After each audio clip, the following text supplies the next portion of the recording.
She was 15 years old, standing in an airplane aisle, holding a boarding pass that proved she belonged. But the woman in her seat smiled at her like she was confused, like she was lost, like she didn't deserve to be there. The cabin watched. Everyone watched. And in that moment, Nia Carter had a choice: swallow the humiliation and disappear, or stand her ground and risk everything. What happened next grounded an entire flight, exposed a lie, and taught a packed airplane what dignity actually costs. This is the story of a girl who refused to be erased, and the reckoning that followed. Subscribe right now and tell me where you're watching from, because this one will stay with you. Nia Carter moved through the airport terminal with her hood pulled low over her braids. Her shoulders stayed tucked in. Her eyes stayed forward. Attention had never felt neutral. The crowd surged around her like water around a stone. She counted the gate numbers overhead. Her father followed at a distance he called security. It also looked like fear. At the check-in kiosk, the airline agent spoke over Nia's head. "Sir, is she traveling with you?" The woman addressed Gideon as if Nia were luggage. Nia felt the familiar sting in her chest. She swallowed it down. "She's my daughter," Gideon said. His voice was tight. The agent finally looked at Nia. Her smile was thin. "Boarding pass?" Nia held it out. The woman scanned it without meeting her eyes. The machine beeped twice. "You're all set." The agent turned back to her screen. Nia walked toward the gate. Her boarding pass felt like a quiet right clenched in her fist. The paper was warm from her palm. Gideon caught up to her near the restrooms. "You okay?" "I'm fine," Nia said. "You don't have to be fine." Nia looked at him. His face was careful. She knew he wanted to fix things before they broke. But some things were already broken. "I'm fine," she said again. They reached the gate. The waiting area was full. People sat with their bags pressed against their legs. Nia found a spot near the window. She pulled out her phone. The gate agent's voice crackled over the speaker. "We will now begin boarding for Flight 847 to Los Angeles." The crowd shifted forward. Nia stood. Her heart beat faster than it should. Gideon stayed seated. He would board later. Nia joined the line for first class. A man in a blazer looked at her ticket. He smirked. Nia kept her face still. She kept her feet planted. The boarding agent scanned her pass. The woman hesitated. Her eyes flicked from the screen to Nia's face. Then she forced a smile. "Have a nice flight." Nia walked down the jet bridge. Her heart was too loud in her ears. The plane door appeared ahead. It looked like a threshold. She stepped through it. The cabin smelled of citrus cleaning spray and expensive perfume. Nia counted the rows. Her seat was 3A. Eyes followed her. She felt them on her back, on her face, on her clothes. A woman in pearls looked up from her magazine. Her gaze lingered too long. Nia kept walking. "Good afternoon," a flight attendant said. Her name tag read Marisol. Her smile was polite. Her surprise was obvious. "Hi," Nia said softly. "Welcome aboard." Marisol's voice was kind, but her eyes held questions. Nia reached row 3. She stopped. Someone was already in her seat. A white woman sat by the window. Her legs were crossed toward the aisle. Her designer bag spread across the cushion. She looked comfortable. Nia's stomach tightened. "Excuse me," Nia said. The woman looked up. She smiled. The smile landed like a slap. "Sweetheart, I think you're in the wrong section." The words were loud. People nearby looked up. Nia felt heat rise into her cheeks. "This is my seat," Nia said. Her voice stayed level. She held out her boarding pass. The woman didn't lean in to look. She waved her hand. "The economy section is toward the back." "I have seat 3A, Nia said. The woman sighed. "I'm sure there's been a mistake." Nia's throat felt tight. This wasn't confusion. This was a choice. Marisol appeared beside her. Is everything okay? I'm in the correct seat, Nia said. She showed Marisol her boarding pass. Marisol looked at the pass, then at the woman. Ma'am, may I see your ticket? The woman's smile stayed fixed. Of course. She reached for her purse. Her movements were slow, deliberate. Nia stood in the aisle. Other passengers waited behind her. She felt their impatience, their eyes. The woman dug through her bag. She sighed again. These tiny purses. I can never find anything. Marisol waited. Her smile was professional, but her hands betrayed her nervousness. Nia felt something harden in her chest. She recognized the performance. The woman wasn't looking for her ticket. She was stalling. Take your time, Marisol said. The woman pulled out a compact mirror. Lipstick. A phone. Everything except her boarding pass. Nia's breath caught. The aisle stretched behind her. The cabin watched, and she understood. She would be the one asked to move. Would you mind stepping aside? Marisol asked. Her voice was gentle. Just while we sort this out. Nia felt the request like a weight. She wasn't being asked to move. She was being told. Politely, but told. Okay, Nia said. She moved to the narrow space near the galley. The metal wall was cold against her shoulder. Passengers filed past her. Some glanced at her. Most looked away. Nia watched the woman in her seat. The woman smiled at Marisol. She was still digging through her purse. A few rows back, Gideon stood. His face was tight with anger. Nia caught his eye. She shook her head slightly. Please. Trust me. Gideon sat down slowly, but his jaw stayed clenched. An older man across the aisle watched Nia. His eyes were tired, but they were paying attention. He didn't speak. He just watched. Marisol returned to the woman. Ma'am, I really need to see your boarding pass. I know I have it somewhere. The woman's voice was cheerful, patient, as if this were all very amusing. Nia's hands were shaking. She pressed them against her thighs. Another flight attendant appeared. He spoke quietly to Marisol.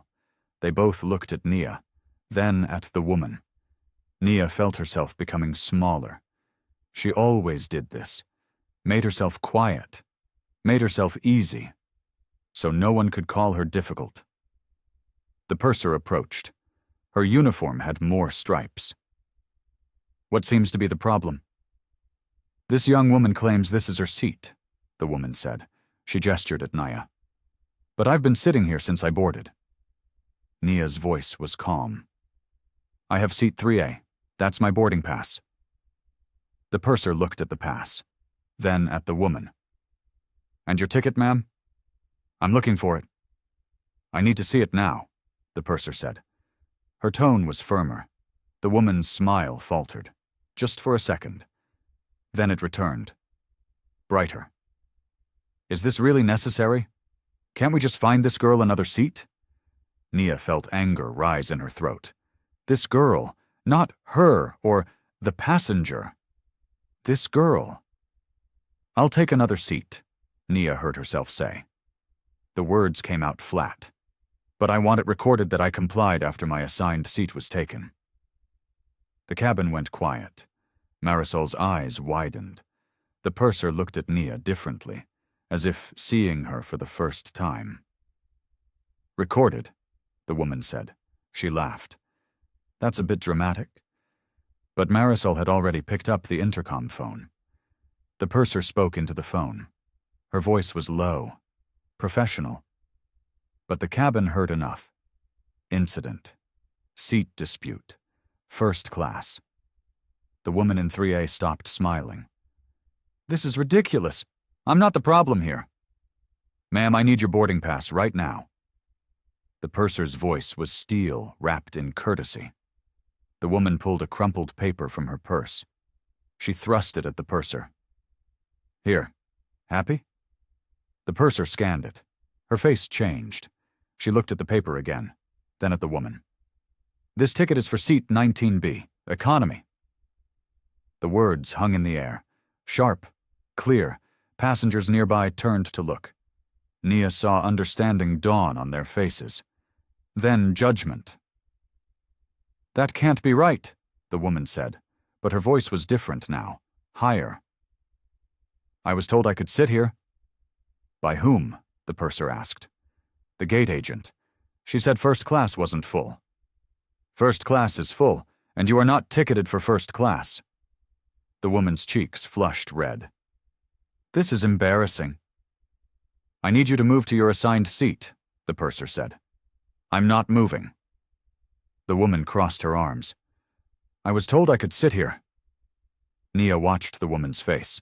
She saw anger, humiliation, but no shame, no understanding. Marisol stood beside Nia, not touching her, but close, like a shield. Gideon stood again. This time he moved into the aisle. "This is unacceptable." The purser held up her hand. "Sir, I'm handling this." "My daughter has been standing in the galley for 10 minutes while this woman refuses to move." "I understand. Sir, I'm addressing it." The woman pointed at Nia. "She's making a scene over nothing. I would have moved if she'd just asked nicely." Nia's voice was quiet. "I did ask." "Well, you made me feel threatened." The lie was so casual, so practiced. Nia felt cold spread through her chest. She knew this script, the black girl, the threat, the justification.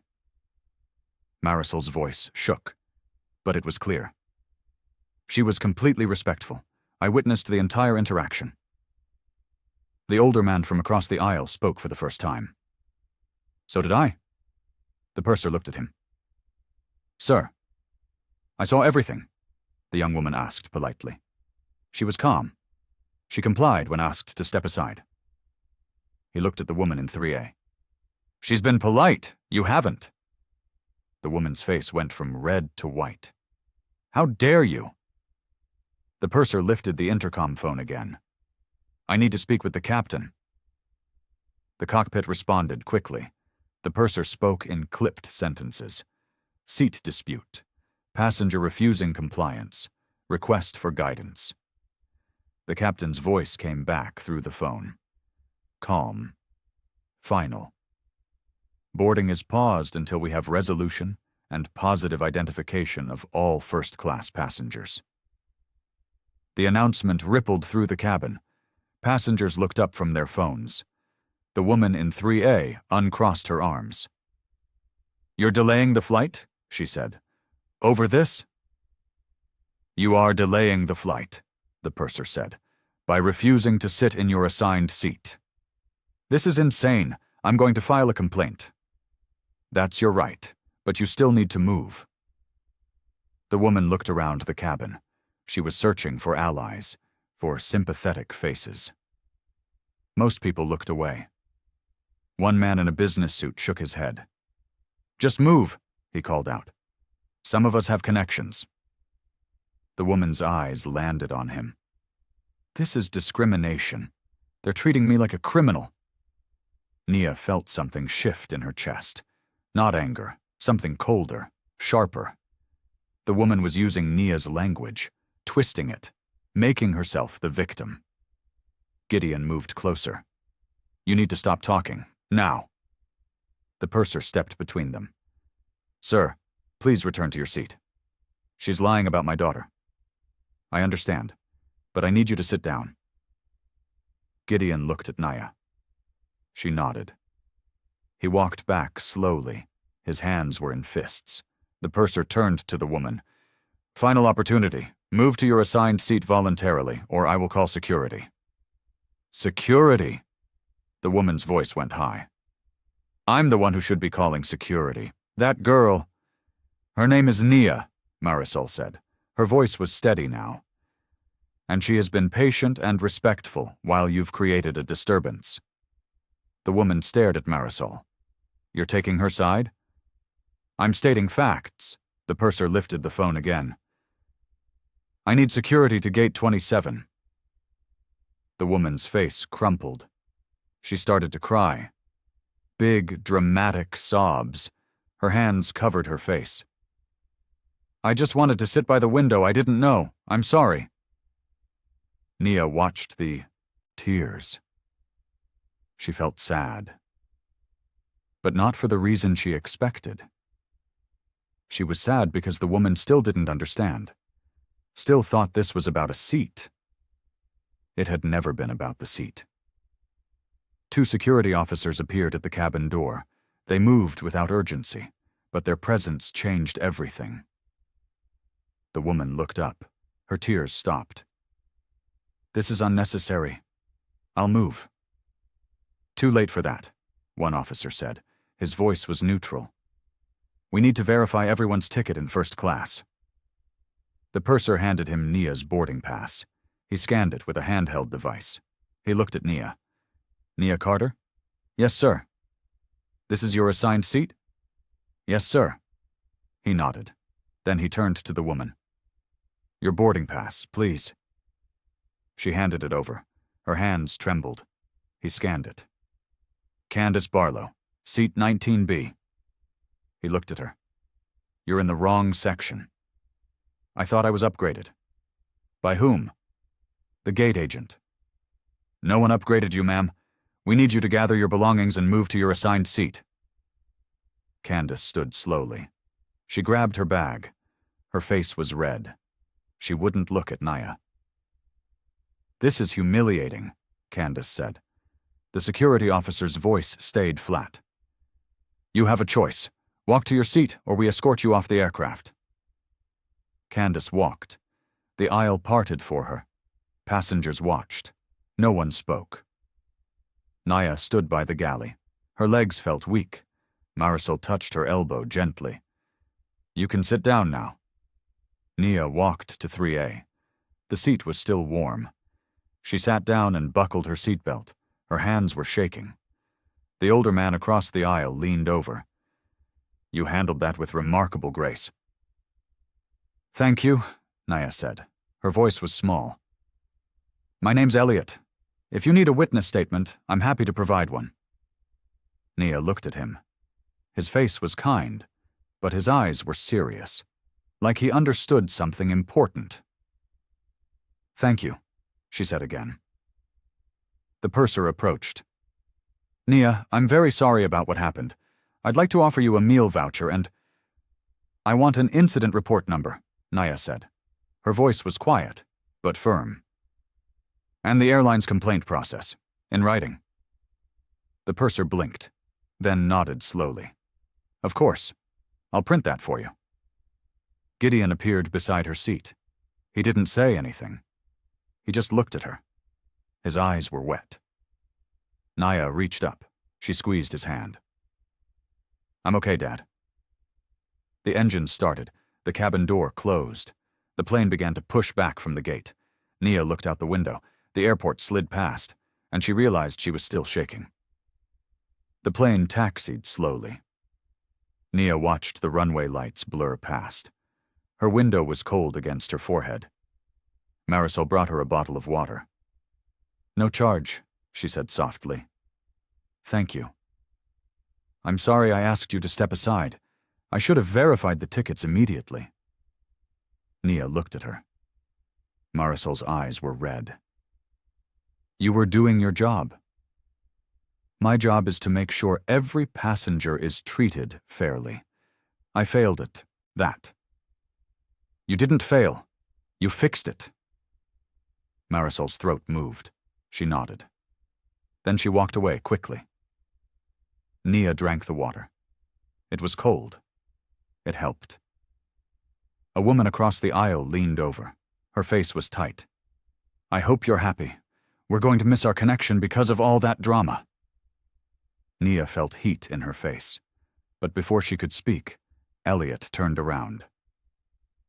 The delay was caused by someone sitting in the wrong seat, he said. His voice was pleasant, but sharp. Not by the person whose seat was stolen. The woman's mouth closed. She turned back to her magazine. Nia's chest felt tight. She was tired. So tired. The plane stopped at the end of the runway. The engines roared. Then they were moving. Fast. The ground dropped away.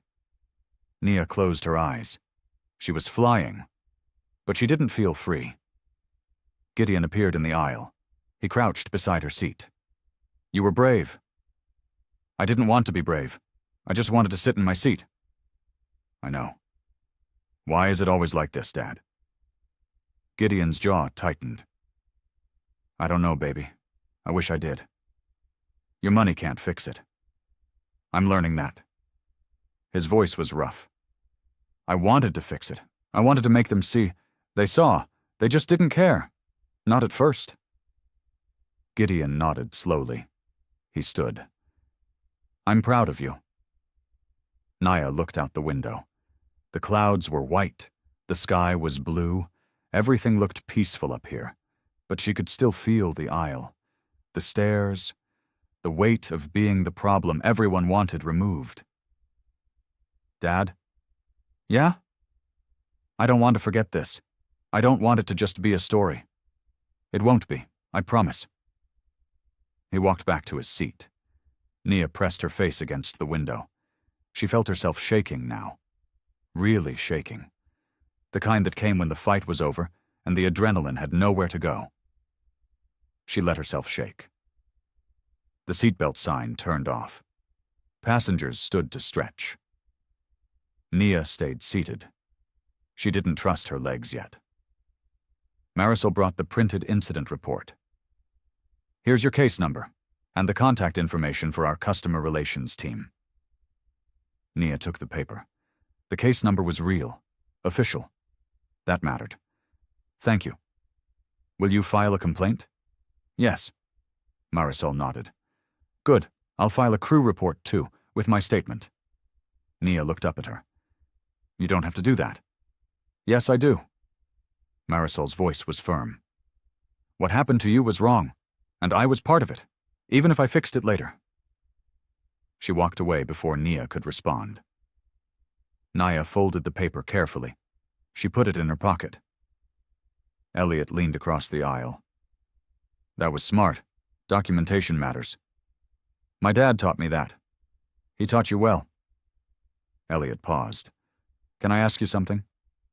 "Okay. How many times has this happened to you?" Nia thought about it.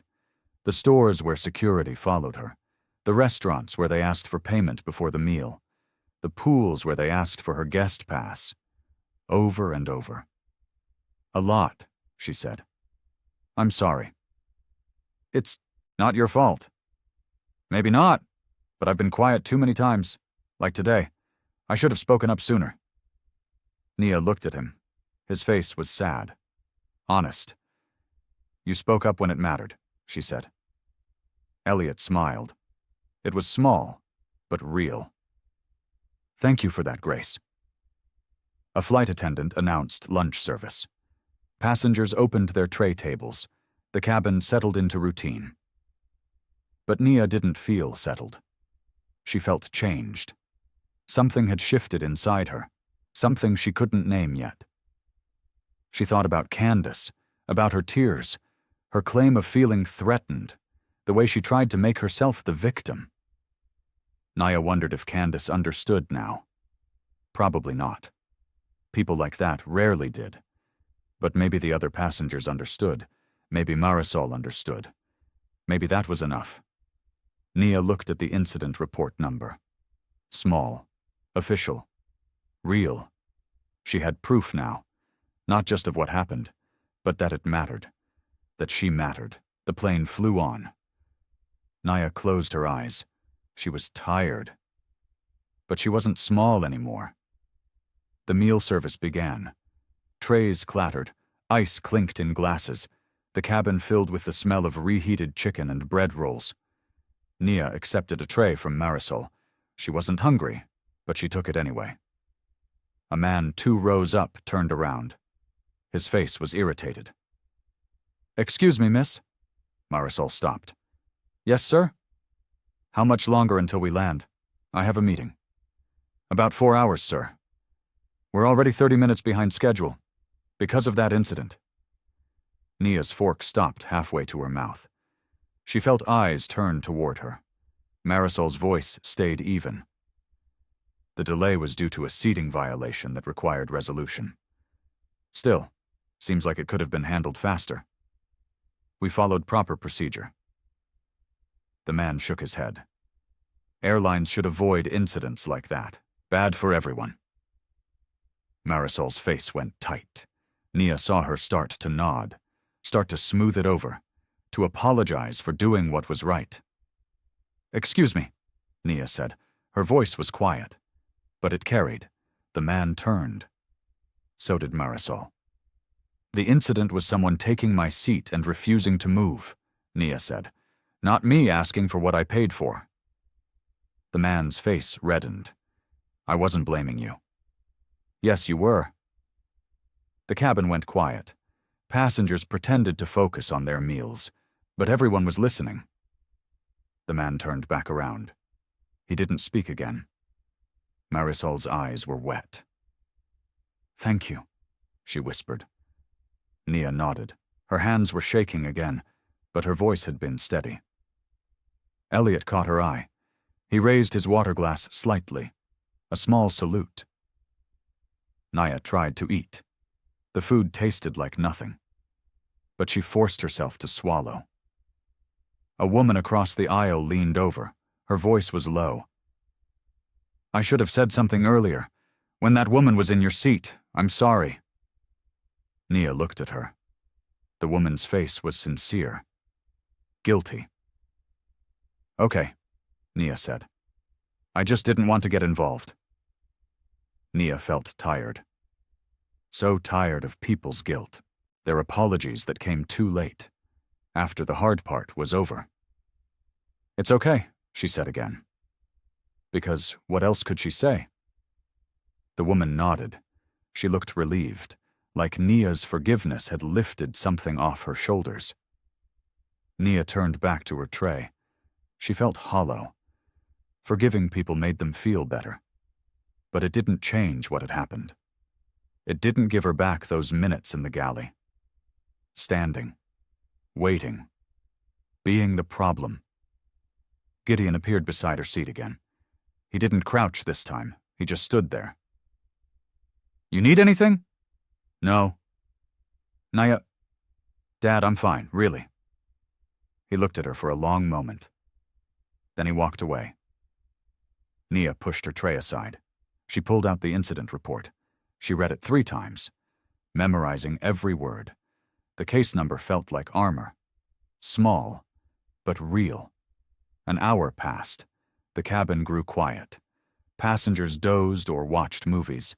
The lights dimmed. Nia couldn't sleep. Her mind kept replaying everything. Candace's smile, the aisle, the waiting. She pulled out her phone. Airplane mode, but she opened her notes app. She started typing. Everything she remembered, everything she felt. The exact words people said. The way the cabin watched. The sound of Marisol's voice when she asked Nia to step aside. She typed for 30 minutes, her thumbs moving fast, getting it all down while it was fresh. When she finished, she had 3 pages. A record. Her version. The truth. She saved it. Backed it up. Sent it to herself in a draft email. "Smart," Elliot said softly. Nia looked over. She hadn't realized he was awake. "Memories fade," he said. "Details blur. Writing it down now means you'll have it later. Have you had to do this before?" "Many times." His face was sad. "I'm a civil rights attorney, retired now, but I spent 40 years documenting incidents like yours." "Incidents," Nia said. The word felt too small. "I know, but that's what they call it. To make it manageable, bureaucratic." It didn't feel manageable. No, it never does. They sat in silence for a moment. The plane hummed around them. "Can I ask you something?" Nia said. "Of course." "Does it get easier, standing up like that?" Elliot looked at her carefully. His eyes were tired, but kind. "No," he said. It gets clearer. You understand why it matters. But it doesn't get easier. Nia felt something sink in her chest. She'd hoped for a different answer. But, Elliot continued, you get stronger, not harder, stronger. There's a difference. What difference? Harder means you stop feeling. Stronger means you feel it all and stand anyway. Nia thought about that. She looked down at her hands. They were steady now. I felt everything, she said quietly. I know. Everyone could see it. That's why it mattered. A flight attendant passed with a trash bag. Nia handed over her untouched tray. The attendant smiled apologetically. Gideon walked up the aisle. He stopped beside Elliot's seat. I'm Gideon. Carter. Elliot stood. They shook hands. Elliot Barnes. Thank you for speaking up. I should have done it sooner. Gideon nodded. His jaw was tight. A lot of people should have. They looked at each other. Two men. Different generations. Same understanding. Your daughter is remarkable, Elliot said. I know. Gideon's voice was rough. She shouldn't have to be. No, but she is. Gideon looked at Nia. She met his eyes. Something passed between them. Not words, just understanding. He walked back to his seat. Elliot sat down slowly. Nia turned to the window. The sky was darkening. They were chasing the sunset. Or maybe running from it. Chapter 11. The captain's voice came over the intercom. Folks, this is Captain Hargrove. We're about halfway to Los Angeles. Should have you on the ground around 7:30 local time. The cabin stirred. People stretched, checked their watches. I also want to address the departure delay, the captain continued. His voice was measured, careful.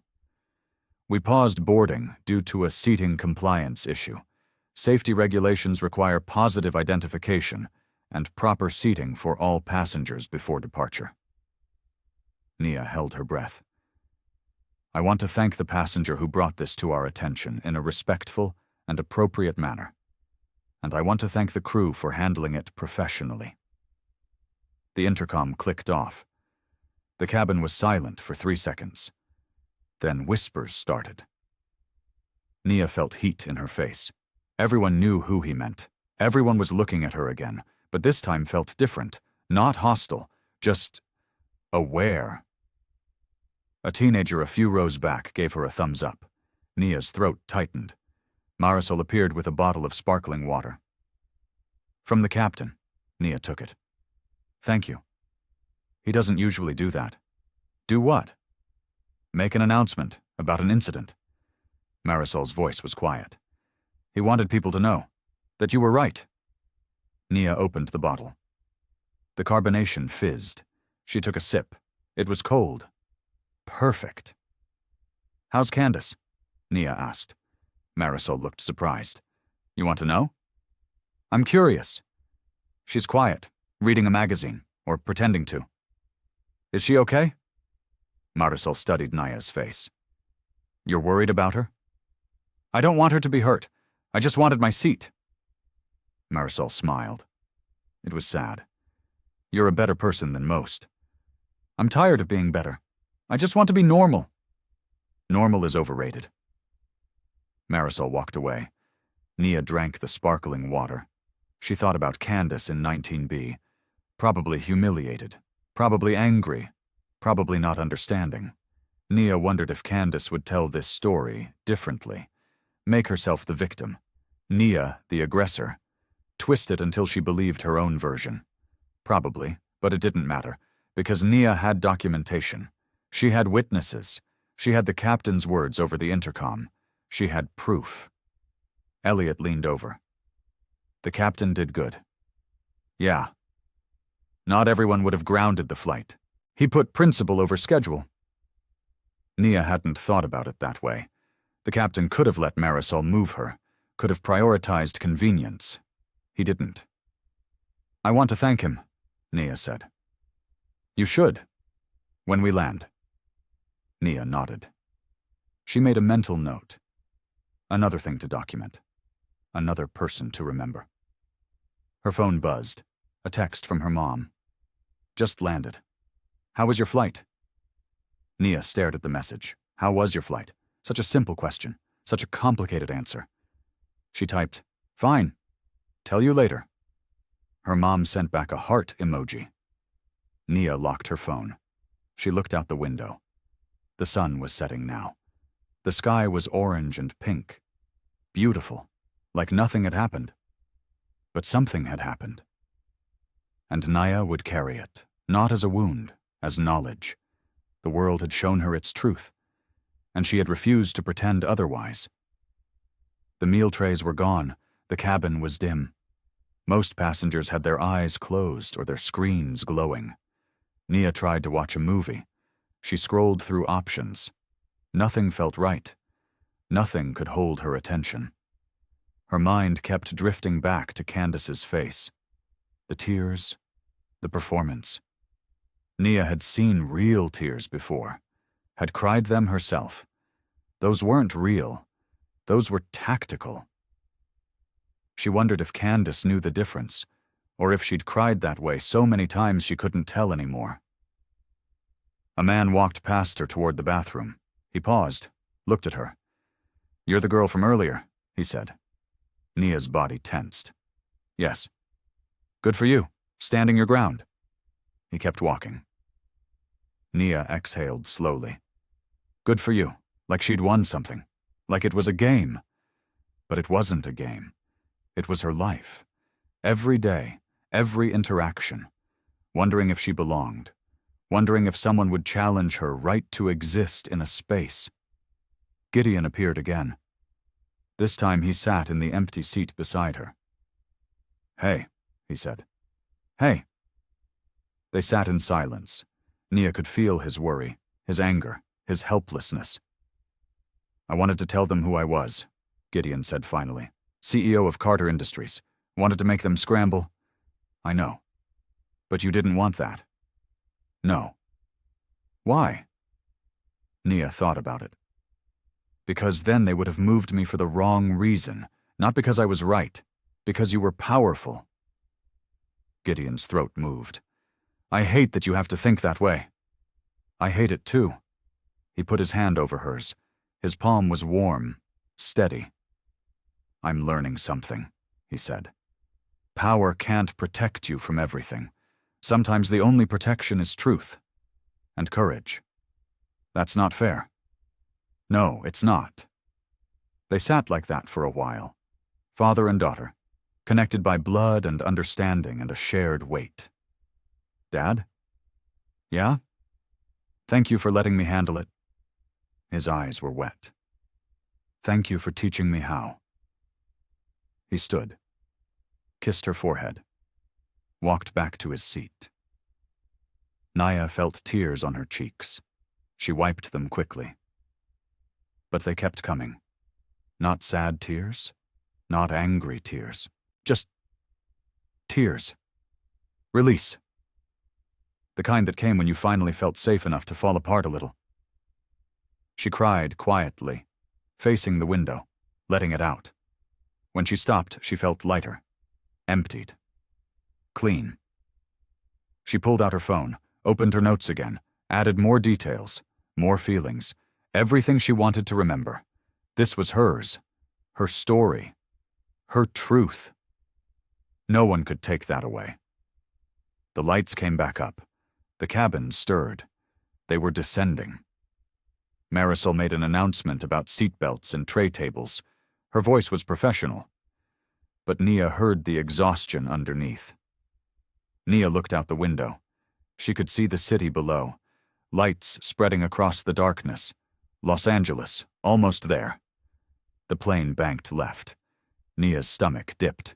She gripped the armrest. First time flying? A voice asked. Nia looked over. A young woman in the row behind was leaning forward. No, I've flown before. You just looked nervous. Long flight, Nia said. The woman nodded, then hesitated.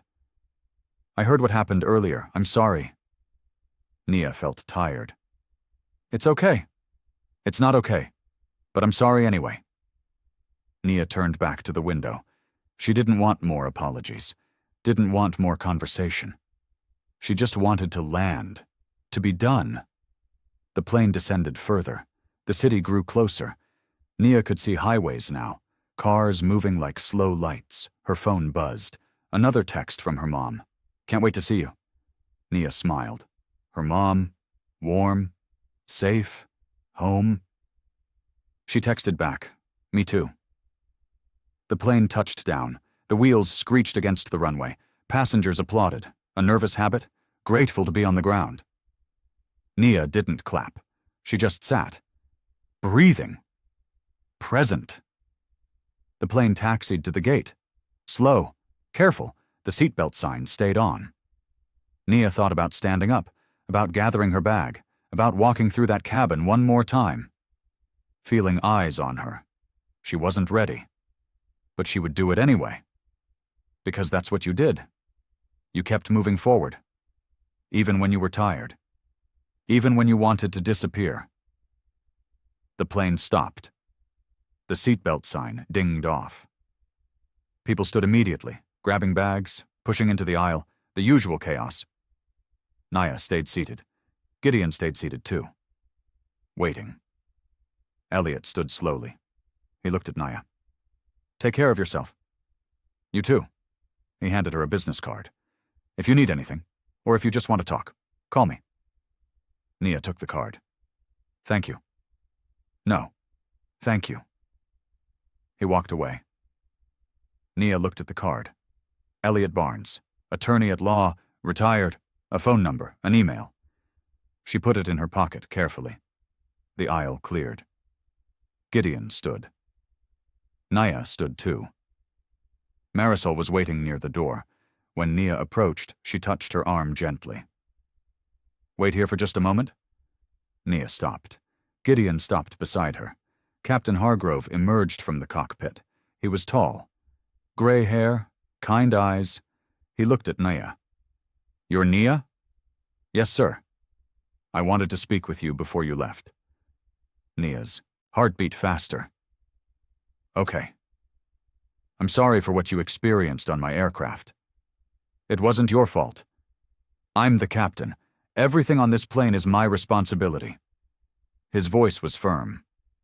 What happened to you was discrimination, and it won't be ignored. Nia felt Gideon's hand on her shoulder, steadying her. I've already filed a report with the airline, Captain Hargrove continued, and I've recommended additional training for gate staff and crew. What you did took courage. I just wanted my seat. You wanted justice. You got it, but it cost you. He paused. That's not right. Nia felt tears threaten again. She blinked them back. Thank you, she said, for stopping the flight. I've been a pilot for 30 years. I've never regretted grounding a flight for safety. This was a safety issue. Compliance. Procedure. But also... He hesitated. Also decency. You deserve to be treated with decency. Gideon cleared his throat. I'm her father, Gideon Carter. Captain Hargrove shook his hand. She's a remarkable young woman. I know. The world needs more people who stand up, even when it's hard. They stood in silence for a moment. Nia felt something shift, not closure, but recognition. Is Candace still on the plane? Nia asked. Marisol nodded. She's waiting to deplane last, per her request. I don't want to see her, Nia said quietly. You won't have to. Captain Hargrove looked at Nia seriously. If you want to pursue this further, the airline will cooperate fully. We have video, we have witness statements, we have documentation. I'll think about it. Fair enough. He nodded at them both, then walked back toward the cockpit. Marisol handed Nia a folder. Additional documentation, crew statements, the captain's report, my personal contact information. Nia took it. The folder was thick, official. Thank you, Nia said. No, thank you, for reminding me why I do this job. Marisol's voice broke. Not just to serve drinks, but to protect people. Nia hugged her. Quick, tight. Marisol hugged her back. Then Nia and Gideon walked off the plane. The jet bridge was empty. Quiet. Nia breathed deeply. Fresh air, or close enough. They walked into the terminal. Bright lights, people rushing, normal airport chaos. Nia felt unsteady. Gideon stayed close. You okay? I don't know yet. That's honest. They walked toward baggage claim. Nia's legs felt heavy. Her body was remembering, releasing the tension. A woman stopped them. She had a clipboard, an airline uniform. Excuse me, are you Nia Carter? Nia's body tensed. Yes. I'm Tessa Lang, airport operations. I was informed about the incident on your flight. Nia glanced at Gideon. He stayed quiet, letting her handle it. Okay, Nia said. I'd like to offer you a formal apology on behalf of the airline and discuss next steps. Next steps? Compensation? Investigation procedures? Your options moving forward. Nia felt tired. So tired. Can we do this tomorrow? Tessa looked sympathetic. Of course. I can give you my direct contact information. Okay. Tessa handed her a business card. Call me anytime, day or night. Nia took the card, added it to her growing collection. Ms. Carter? Yes? What happened to you was unacceptable. I want you to know we take this seriously. Nia looked at her. Do you? Tessa blinked. Excuse me? Take it seriously, or take it seriously because my father is Gideon Carter, CEO of Carter Industries? Tessa's face went pale. She looked at Gideon. Recognition dawned. I didn't know. Exactly, Nia said. Her voice was quiet, but sharp. You didn't know. So would you still take it seriously if I was just a 15-year-old black girl, no famous father, no money, no power? Tessa's mouth opened. Closed. No words came. Gideon stayed silent, proud, letting Nia finish. I want to believe you, Nia continued. I want to believe the airline cares, but I need to know it's not just because of who my dad is. Tessa found her voice. It's not. I promise. What happened to you? It happens too often. And every time we say we'll fix it, we say we'll do better. Do you? Do better? We try, but clearly not enough. Tessa's voice was steady now, honest. You're right to question me, to question the system, because it failed you today. Nia felt something ease in her chest. Not forgiveness, but acknowledgement. I'll call you tomorrow, Nia said. Thank you. Tessa walked away. Nia watched her go. Gideon put his arm around Nia's shoulders. That was powerful. I'm tired of powerful. I want to be normal. I know, baby, I know. They reached baggage claim. Their bags came out quickly. Gideon grabbed them both. Nia's mom was waiting outside. When she saw Nia, her face lit up, then fell. She saw something in Nia's expression. What happened? Nia walked into her mother's arms. She buried her face in her mom's shoulder. And she started crying. Really crying, all the tears she'd held back.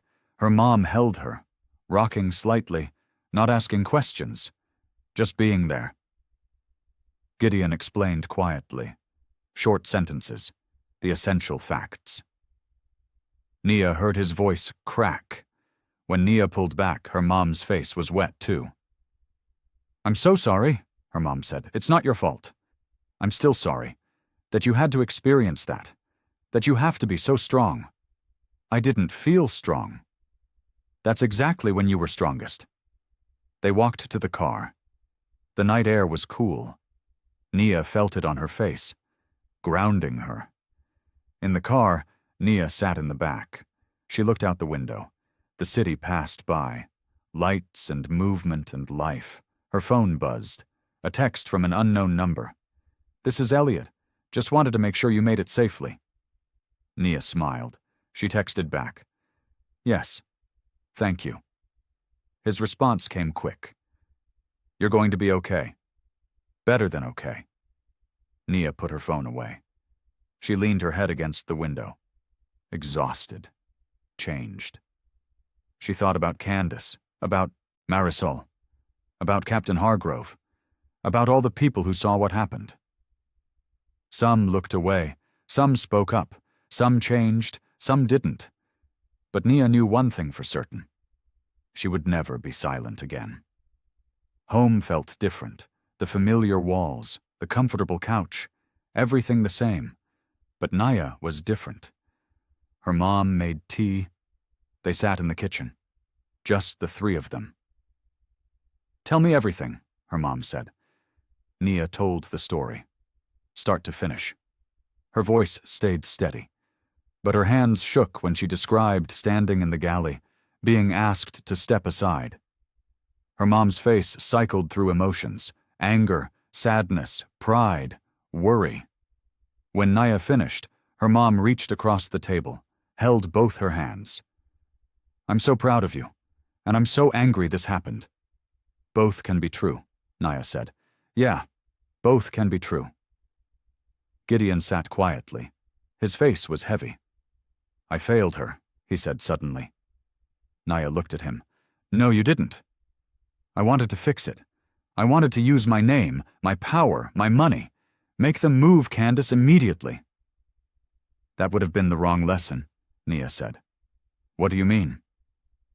If you'd used your power, they would have moved her because you're important, not because I was right. Nia's voice was clear. I needed to be right on my own, not because of who my father is. Gideon's eyes filled. When did you get so wise?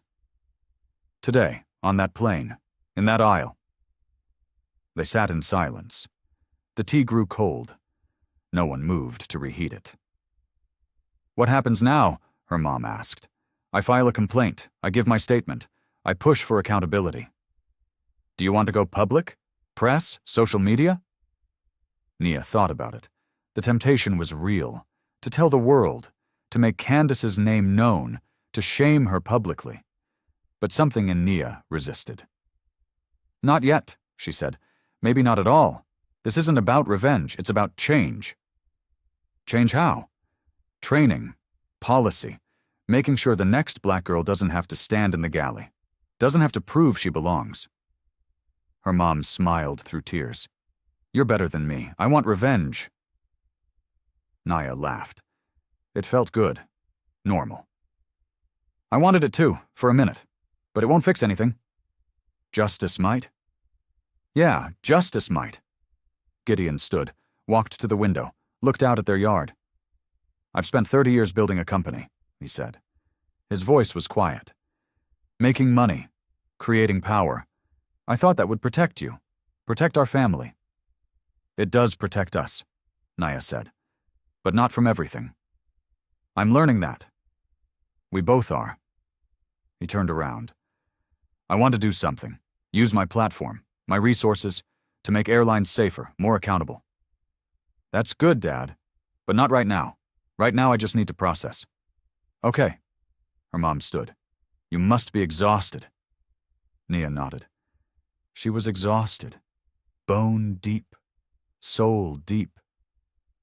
She went to her room. Her space, her sanctuary. She closed the door and leaned against it. Her room looked the same. Posters on the walls. Books on the shelves. Her desk with her laptop and her drawings. But she was different. The Nia who left this morning wasn't the same Nia who came home tonight. She sat at her desk, opened her laptop, created a new document. She titled it, My Statement. Then she started writing. Everything. The truth. Her truth. She wrote for 2 hours. Her fingers flew across the keyboard, getting it all out, every detail, every feeling, every moment. When she finished, she had 6 pages, single-spaced, complete. She saved it, backed it up 3 different places. This was important. This mattered. Then she opened her email. She attached the statement. She sent it to Tessa Lang, to the airline's customer relations, to Captain Hargrove's office email that Marisol had included. She hit send, watched the email disappear. Out into the world, her truth, documented, official, real. She closed her laptop, sat in the dark, and she felt something she hadn't felt all day. Peace, not closure, but peace. She had done what she could, said what needed saying, stood when it mattered. The rest was up to the world. Would they listen? Would they change? She didn't know, but she'd given them the chance. And that was enough. For today. For now. Nia woke up the next morning feeling heavy. Her body ached. Her chest felt tight. She lay in bed staring at the ceiling. Her phone buzzed. Messages, emails, notifications. She ignored them all. Her mom knocked softly. "Can I come in?" "Yeah."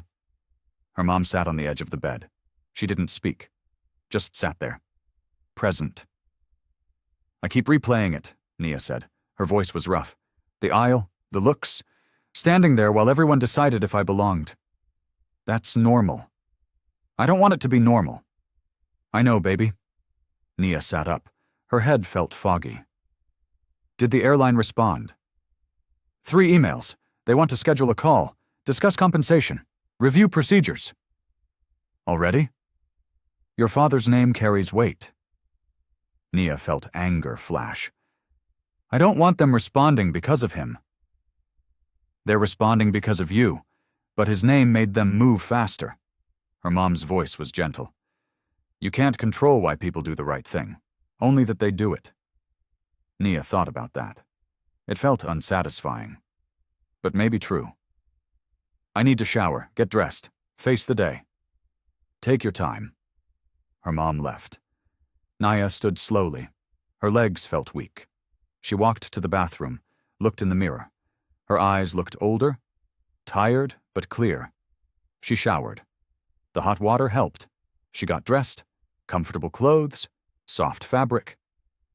When she came downstairs, Gideon was at the kitchen table, his laptop open, his face serious. "Morning," he said. "Morning. I've been reading about airline discrimination cases, precedents, settlements, policy changes. Dad, I know you don't want me taking over, but I need to do something." Nia felt tired already, but she understood. "Okay, research. Just don't make decisions without me." "I won't, I promise." She poured coffee, her first cup ever. It tasted bitter, but she needed it. Her phone buzzed again. She looked at it. A text from Elliot. "How are you holding up?"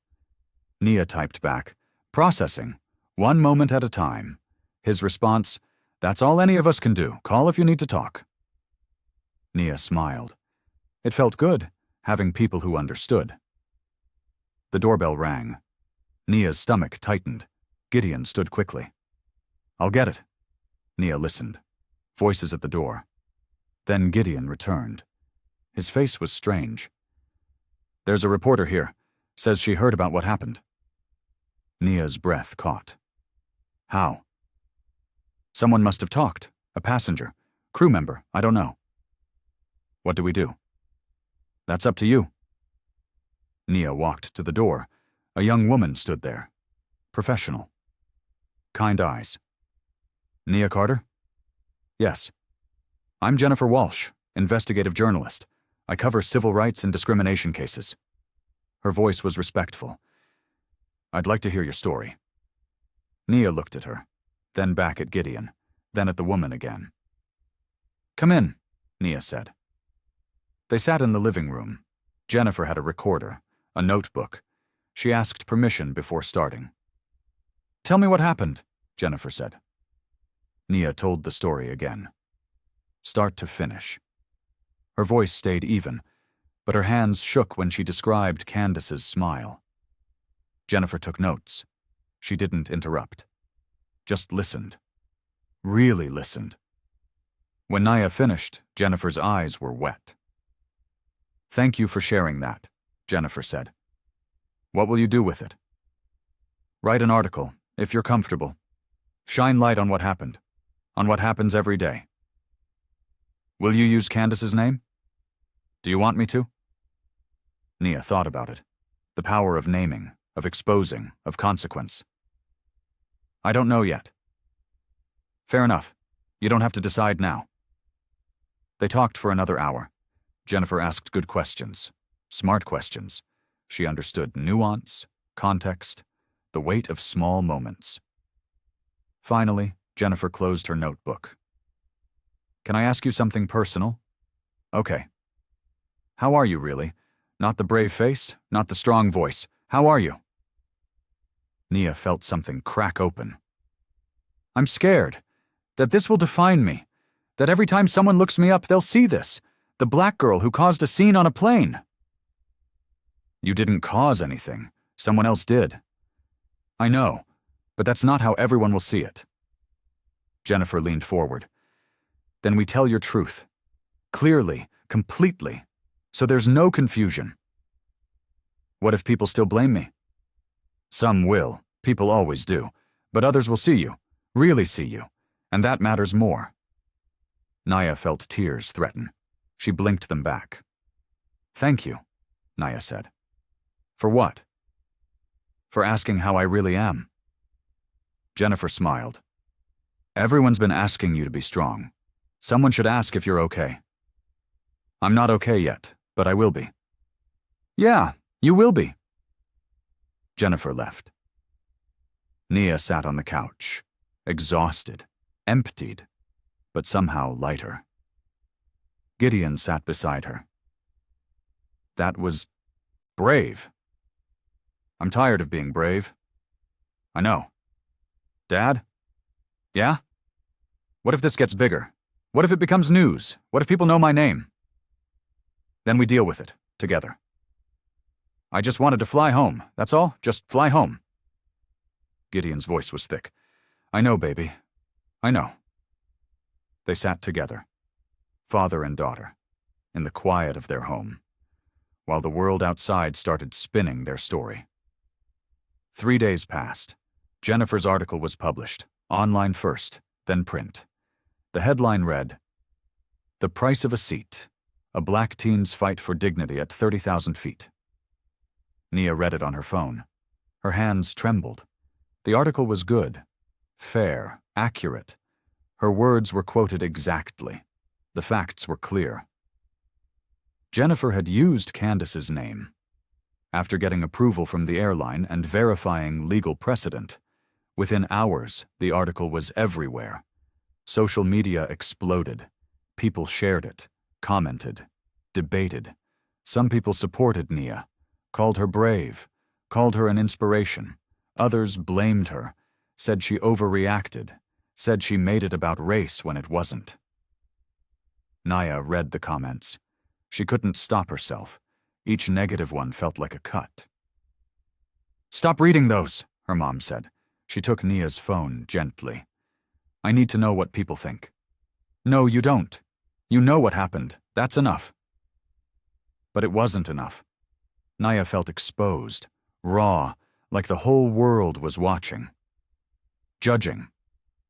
The airline released a statement, formal, corporate. They apologized to Nia, announced new training protocols, promised accountability. Candace released a statement too, through a lawyer. She claimed she'd made an honest mistake, felt threatened, been treated unfairly. Nia read Candace's statement 3 times. Each word felt like denial, like erasure. She still doesn't get it, Nia said. Gideon looked at the statement. His jaw tightened. No, she doesn't. Will she ever? Probably not. Some people can't see past their own pain, even when they caused someone else's. Nia felt sad. Not angry anymore. Just sad. Her phone rang. Unknown number. She answered carefully. Is this Nia Carter? Yes. This is Marcus Williams. I'm an attorney specializing in civil rights cases. His voice was warm, professional. I read about what happened. I'd like to offer my services. Pro bono. Why?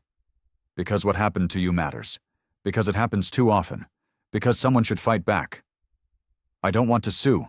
I just want change. Change often requires legal pressure. Airlines respond to litigation, to consequences. Nia felt tired. Can I think about it? Of course, here's my number. Call anytime. She wrote it down, added it to her growing list of contacts, people who wanted to help, people who saw her story as something bigger. Gideon watched her face. What are you thinking? I'm thinking this isn't just mine anymore. It's everyone's. And I don't know how to feel about that. You don't have to feel anything. You get to process however you need. Nia nodded. But she felt something building. Not anger, something else. Purpose, maybe. Dad, I think I want to fight. Not just for me. For everyone who's had to stand in the galley. Everyone who's been told to step aside. Gideon's eyes found hers. Something shifted in his expression. Pride, understanding, fear. Okay, he said. Then we fight. Nia called Marcus Williams. They met at a coffee shop. He was younger than she expected. Maybe 40. Kind face, sharp eyes. Thank you for meeting me, Marcus said. Thank you for offering to help. They talked for 2 hours.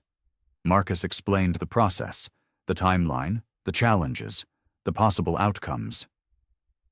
This could take years, he said, and it won't be easy.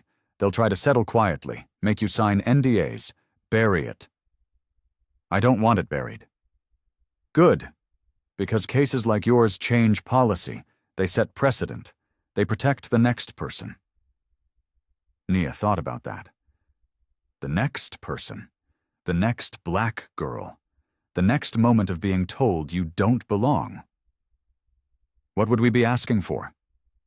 Policy changes, mandatory bias training, public accountability, financial compensation for emotional distress. I don't care about money. The money isn't the point. It's a measure of harm. It's how corporations understand impact. Nia felt something settle in her chest. Clarity, direction. Okay, let's do it. Marcus smiled. I was hoping you'd say that. They shook hands. Nia felt different, not a victim anymore, an advocate, a fighter. She called Elliot on the way home, told him about Marcus, about the decision. I'm proud of you, Elliot said. His voice was warm. I'm scared. That's wisdom, not weakness. What if I lose? You won't lose. Even if the case doesn't go your way, you'll have stood up. You'll have made noise. That's never a loss. Nia felt tears on her cheeks. Thank you. For everything. No, thank you. For reminding an old man why the fight matters. She hung up. Sat in her car. Breathed. Her phone buzzed. A text from Marisol. I saw the article. I'm so sorry. And so proud. I filed my statement with the airline. And with Marcus Williams. I'm going to testify if needed. Nia's breath caught. She texted back. Thank you, that means everything. Marisol responded. No, thank you. You gave me my courage back. Nia drove home. The sun was setting, orange and pink, beautiful. She thought about the plane, the aisle, the galley, how small she'd felt. She didn't feel small anymore. She felt seen, heard, ready. The fight was just beginning. But she was ready. A month passed. The media attention faded. New stories took over. But the legal process continued. Marcus filed the complaint. The airline responded. Lawyers on both sides started negotiating. Nia went back to school. Her classmates knew. Some were supportive, others avoided her. A few made comments. One boy said, "You're that girl from the plane." Yeah. Did you really make them ground? The flight. I asked for my seat. They grounded the flight because someone wouldn't comply. Still, that's pretty extreme. Nia felt angry, but she kept her voice level. What's extreme? Standing up for yourself or stealing someone's seat? The boy walked away. Nia felt tired. This would be her life now. Explaining, defending, justifying. But she also felt strong. clearer about who she was, what she stood for. Her English teacher pulled her aside after class. "I read the article. I'm proud of you." "Thank you. Would you be willing to speak to the class about advocacy, about standing up?" Nia hesitated. "I don't know if I'm ready." "That's okay. Offer stands, whenever you're ready." Nia nodded. Maybe someday, but not yet. She met with Marcus twice a week, reviewing statements, preparing for depositions, building the case. "The airline wants to settle," Marcus said. "They're offering compensation, policy changes, an apology." "What kind of policy changes?" "Mandatory bias training, clear procedures for seat disputes, accountability measures for crew." "Is it enough?" "That's for you to decide." Nia thought about it. Was it enough? Could anything be enough? "What happens if we don't settle?" "We go to trial. It becomes public. More media, more scrutiny, but also more impact." Nia's stomach tightened. More media meant more exposure, more comments, more judgment. But it also meant change. Real change. Lasting change. "I need to think about it." "Take your time." That night, Nia sat with her parents. They talked it through, the pros and cons, the risks and rewards. "What do you want?" her mom asked. "I want it to matter. I want the next girl to be believed, to be protected, to not have to fight like I did." "Then what does that require?" Nia knew the answer. She'd known it for weeks. She was just scared to say it. "It requires going all the way. No settlement, trial, public record, precedent." Gideon's face was serious. "That's a hard road." "I know. We'll walk it with you." Nia felt tears. "Thank you." Her mom held her hand. "You're sure?" "I'm sure." The next day, Nia called Marcus. "No settlement. We go to trial." Marcus was quiet for a moment. Then his voice was proud. "Okay, let's make history." 6 months later, the trial began. The courthouse was imposing. Stone steps, heavy doors, the weight of justice.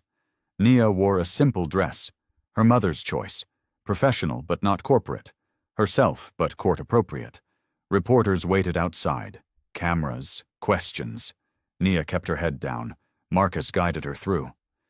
Inside, the courtroom was cold, formal, rows of wooden benches, a judge's bench that looked like a throne. The airline's lawyers sat on one side, expensive suits, briefcases, confidence.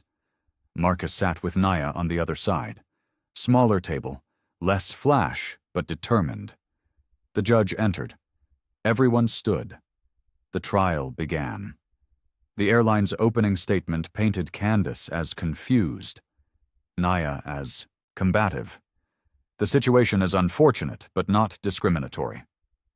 Marcus's opening statement was simple, direct, factual. He told Nia's story, chronologically, clearly, without embellishment.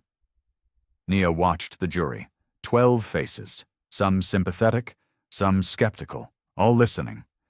The first witness was Marisol. She took the stand. Her voice shook at first, then steadied. "I asked Nia to step aside," Marisol said. "It was wrong. I should have verified tickets immediately." "Why didn't you?" Marcus asked. Marisol's throat moved. "Because it was easier to move her, the quiet one, the compliant one." Was race a factor? "I don't know, maybe unconsciously, but looking back, yes, I think it was." The admission hung in the air. Heavy, honest, powerful. The airline's lawyer cross-examined, tried to create doubt, tried to paint Marisol as unreliable, but she held firm. "I know what I saw, I know what I did, and I know it was wrong." Next came Elliot, dignified, precise. He described what he witnessed, Nia's composure, Candace's performance, the crew's hesitation. "At any point did Nia raise her voice?" Marcus asked. "Never." "Threaten anyone?" "Absolutely not." "What was her demeanor?" "Calm, respectful, patient, more patient than anyone should have to be." The jury leaned forward, listening.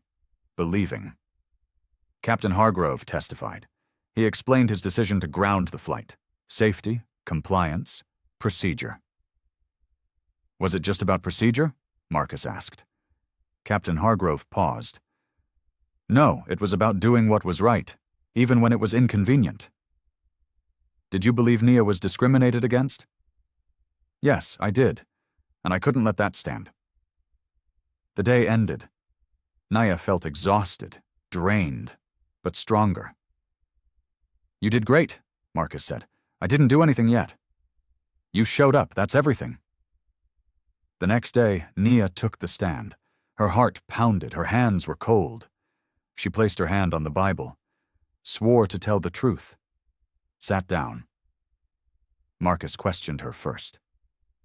Gentle questions, timeline questions. She told her story again, for what felt like the 100th time. But this time felt different. Official. Permanent. On the record. How did you feel when Candace refused to move? Marcus asked. I felt humiliated. Small, like I didn't matter. Did you consider just taking another seat? Yes, for a second. Because that's what I've been taught to do. Be accommodating. Don't make waves. Why didn't you? Nia felt tears threaten. She blinked them back. Because I was tired. Tired of being the one who always has to give. To shrink. To disappear. What do you want from this trial? I want accountability. I want change. I want the next black girl to not have to prove she belongs. The courtroom was silent. Even the airline's lawyers looked down. Then came cross-examination. The airline's lawyer was aggressive, tried to rattle her, tried to paint her as entitled, difficult, looking for attention. Isn't it true your father is a billionaire? Yes. So you're used to getting your way? Nia felt anger rise, but she kept her voice calm. I'm used to people treating me differently when they find out who my father is. But I shouldn't need a famous father to be treated with basic respect. You could have just moved to another seat. Why should I? It was my seat. To keep the peace. Whose peace? Certainly not mine. The lawyer tried different angles, different attacks, but Nia held steady. Marcus had prepared her. She knew her truth. Finally, the judge called for a break. Nia stepped down. Her legs shook. Gideon hugged her in the hallway. You were perfect. I don't feel perfect. You were honest. That's better than perfect. The trial continued for 3 more days. Expert witnesses, policy experts, psychologists who testified about the impact of discrimination. Finally, closing arguments. The airline's lawyer argued honest mistake, misunderstanding, no malice. Marcus argued pattern, practice, systemic bias. He showed how Nia's case fit a broader pattern of discrimination.